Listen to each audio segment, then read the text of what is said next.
What up?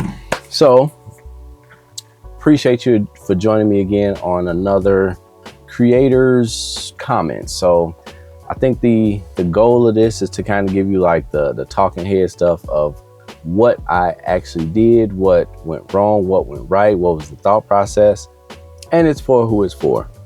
So today I'm talking to you about the Passenger, my most recent Micro-Cine. The Passenger came about when I was driving down Lake Street heading west. So if you're in Chicago and you know Lake Street, you know you got the green line above you.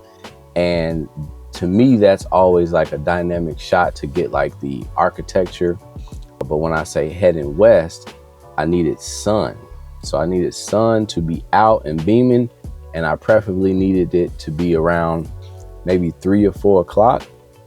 Because around 3 or 4 o'clock, roughly like 4, maybe 5, is more of like that golden hour, and the sun is directly in the car. So heading west, sun directly in the car, that would allow me to cheat the shot because I don't have the rigging for a car and everything like that.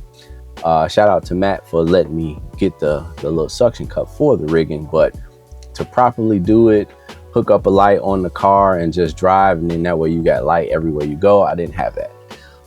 But what I did have was a way to track the sun, plan to shoot around preferably a more sunny day, and hope for the best. So first off, my crew could not come out at 4 o'clock to help me shoot that. So we had to do it at 10 in the morning. And doing it that early puts the sun maybe a little bit, not quite at its peak, but still on the east side of things. So that was a challenge because I knew I wanted the sunlight to get directly inside of the car, which would have gave me a good key light. So we had to pivot from that, did that, and the best thing that we could have done was bring a reflector. So we used a reflector to bounce the sunlight back into the car, which worked, but then that means somebody had to run alongside of the car and try to keep sunlight bouncing in. Of course, we tried lights. Now we had the lights that we had available. Is there better lights? Sure. Didn't have them. That had to be the most difficult part of it. Outside of part 2, where I mounted the Blackmagic 4K on the car, and I can kind of see the frame. So I preset the settings. So I thought, preset the settings. I should have did a custom white balance to just, fix that area. Of course, I shot in RAW because I'm, as far as my editorial skills go, I can fix it in RAW, but the goal is to get it as right as possible. So I was more worried about exposure. So as I'm seeing the shot, I got false color on, but then when I get home, that opening driving shot is green. And I'm like, I don't know why it's green. Then I started thinking, well, maybe I didn't do the white balance, but I'm like, I don't recall ever having to do that.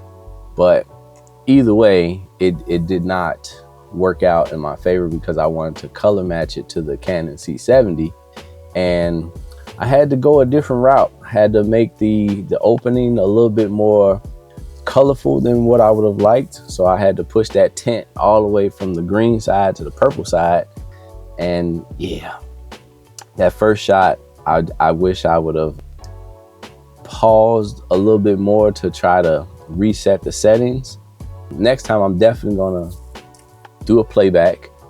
Definitely gonna find a darker area, duck inside of a car, whatever, bring me a hoodie and look inside of it. Whatever you gotta do to just make sure you can see the shot.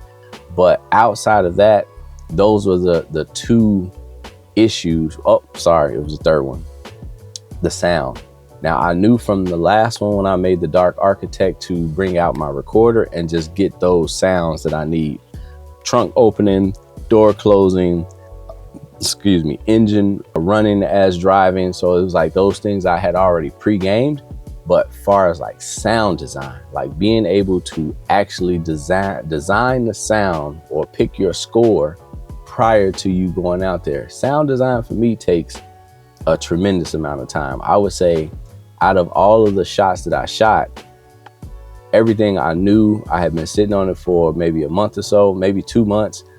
But the sound design during that 2 months while I'm sitting on that, I could have found my song. I could have like almost had the whole soundtrack just there and just had to edit it from there. But those were all the in my book, the fails. A lot of the wins was the fact that I had people that was willing to come out. I actually was able to have a behind the scenes photographer out there. Like, just building a community is probably the best part. And then having everybody just outside practicing their craft, getting better with it. The fact that, you know, all this happened from here. So it happened from just, you know, a storyboard of what I was thinking, you know what I mean? So you go out there, you take those 4 shots, you execute it as best as possible, you edit it and you put it out and you don't worry about it. So I appreciate y'all for joining me for this section of the creators' comments. You know what I'm saying? I'll see you on the next one. Deuces.